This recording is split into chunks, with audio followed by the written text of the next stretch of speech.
Hello दोस्तों, आशा करते हैं कि आप सारे लोग ठीक होंगे। आज का हमारा टॉपिक है डाइजेशन।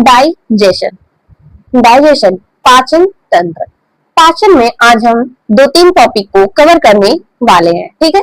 तो जिसमें से हमारा फर्स्ट रहेगा डाइजेशन क्या होता है, एंड देन हमारा सेकंड रहेगा स्टेप ऑफ डाइजेशन, यानी कि पाचन के चरण, पाचन की प्रक्रिया जो होती है वो कितने चरणों में होती है, तो उसके बारे में हम देखेंगे शॉर्ट में।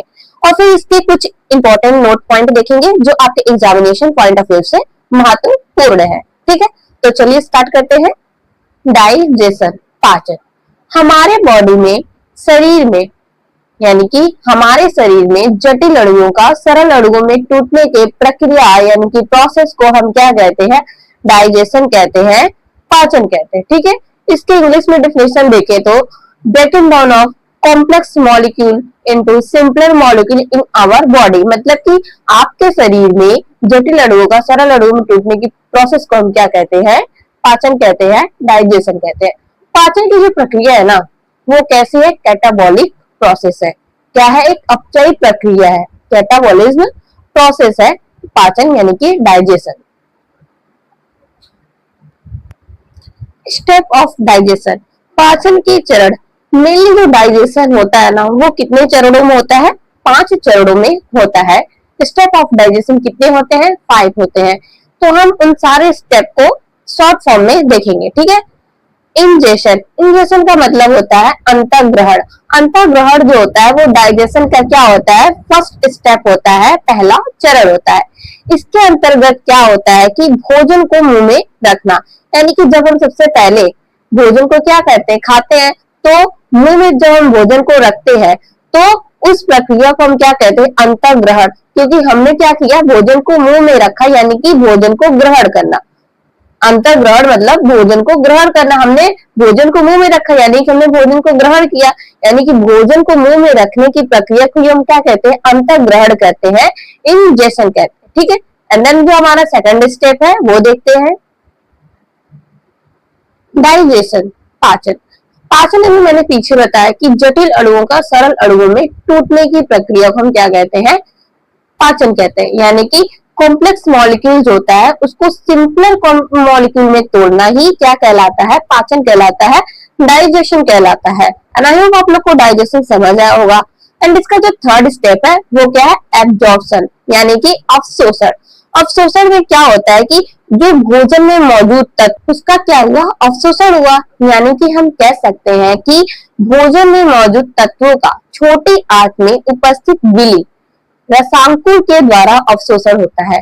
यानी कि जब क्या होता है, हम भोजन को ग्रहण करते हैं, फिर उसका क्या होता है, डाइजेशन होता है, यानी कि वो जटिल अणुओं से सरल अणुओं में क्या करते हैं, टूटते हैं।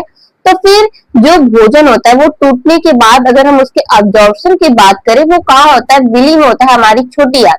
छोटी आंत के पार्ट होता है बिली। बिली को हम हिंदी में कहते हैं रसांकुर। इसमें क्या प्रोसेस होता है, भोजन में जो हमारे मिनरल्स जो मौजूद होते हैं, हमारा जो में पोषक तत्व मौजूद होता है भोजन में, बिली क्या करती है, उन सारे पोषक तत्वों को अवशोषण करने का काम करती है। क्या करती है बिली, यानी कि ये छोटी आंत का ही पार्ट है बिली। तो बिली का काम होता है भोजन से मौजूद, यानी कि भोजन में जितने भी मौजूद पोषक तत्व रहेंगे उनको अवशोषित करना, उनका एब्जॉर्प्शन करना। एंड आई होप आप लोग को अवशोषण समझ आया होगा। एंड देन हम आगे इसका फोर्थ पॉइंट देखेंगे, एसिमिलेशन, स्वांगीकरण। एसिमिलेशन का हम हिंदी में कहते हैं स्वांगीकरण। ब्लड के द्वारा पोषक तत्वों का बॉडी के विभिन्न पार्ट यानी कि विभिन्न भाग तक पहुंचाने की प्रक्रिया को हम क्या कहते हैं, स्वांगीकरण कहते हैं, एसिमिलेशन कहते हैं। यानी कि जो हमारी विली थी छोटी आंत, उसने क्या किया, भोजन में जितने भी मौजूद पोषक तत्व थे उसका क्या किया, अवशोषण किया, एब्जॉर्प्शन किया। तो अब क्या हुआ, जो न्यूट्रिशन थे, जो पोषक तत्व था, उसका क्या एब्जॉर्प्शन हो गया। अब हमारा प्रोसेस आता है स्वांगीकरण का, यानी कि एसिमिलेशन का। एसिमिलेशन के प्रोसेस में जो ब्लड होता है, ब्लड के द्वारा जो पोषक तत्व होते हैं वो बॉडी के विभिन्न पार्ट में, डिफरेंट पार्ट में पहुंचा दिए जाते हैं, ठीक है। एंड आई होप आप लोग एसिमिलेशन समझ आएगा। फिर देन हमारा नेक्स्ट टॉपिक है, लास्ट है इंजेशन यानी कि परित्याग। अब क्या हुआ कि हमने भोजन को ग्रहण किया, उसका पाचन हो गया, उसका एब्जॉर्प्शन हो गया, उसका स्वांगीकरण हो गया, जहां जिसको जरूरत है जिस भी बॉडी ऑर्गन को उसको वो प्राप्त हो गया। अब जो वेस्टेज है यानी कि जो अनवेस्टेज फूड है वो क्या होगा उसका, तो इंजेशन यानी कि परित्याग की प्रक्रिया में क्या होता है कि डाइजेशन जो होता है, मतलब कि जो इनडाइजेस्टेड फूड होता है वो क्या होता है, एक तरह से वेस्टेज होता है। तो अनडाइजेस्टेड फूड को एनएस के द्वारा बॉडी से बाहर निकाल दिया जाता है। क्या किया जाता है, बॉडी से बाहर निकाल दिया जाता है। अनडाइजेस्टेड फूड यानी कि अपशिष्ट पदार्थ, मतलब कि जो हमारा पाचन की क्रिया हो गई, अब हमारा परित्याग की क्रिया होती है, जो अनवेस्टेज फूड है यानी कि जो अपशिष्ट पदार्थ है उनको एनएस यानी कि मलाशय के द्वारा हमारे शरीर से बाहर निकालने की प्रक्रिया को ही हम क्या कहते हैं, परित्याग कहते हैं, इंजेशन कहते हैं। एंड आई होप आप लोग को ये पांचों स्टेप समझ आया होगा। अब हम इसके कुछ सम इम्पोर्टेंस पॉइंट ऑफ की बात करते हैं जो आपके एग्जामिनेशन पॉइंट ऑफ व्यू से बहुत ही इंपॉर्टेंट है। फर्स्ट नोट पॉइंट है कि हमारे शरीर में पाचन गुहा से प्रारंभ होता है, मतलब कि हमारे शरीर में जो भी डाइजेशन की प्रक्रिया होती है वो सबसे पहले कहां से प्रारंभ होती है, गुहा से प्रारंभ होती है। एंड सेकंड पॉइंट है, कार्बोहाइड्रेट का पाचन कहाँ होता है, मुख्य गुहा में प्रारंभ होता है। जो हमारा कार्बोहाइड्रेट होता है उसका पाचन कहाँ से होता है, मुख्य गुहा से प्रारंभ होता है। और प्रोटीन का जो पाचन होता है वो कहाँ से प्राप्त मतलब होता है, आमाशय यानी कि स्टमक। स्टमक से क्या होता है, प्रोटीन का पाचन स्टार्ट होता है। एंड देन वसा का पाचन जो होता है वो कहाँ होता है, स्मॉल इंटेस्टाइन से स्टार्ट होता है। तो जो हमने भी बताया कि हमारे शरीर में पाचन मुख्य गुहा से प्रारंभ होता है, कार्बोहाइड्रेट का पाचन जो होता है वो मुख्य गुहा में ही प्रारंभ होता है, प्रोटीन का पाचन क्या होता है, अमाशय से स्टार्ट होता है। और वहीं अगर हम पाचन की बात करें वसा में, तो वो स्मॉल इंटेस्टाइन से स्टार्ट होता है।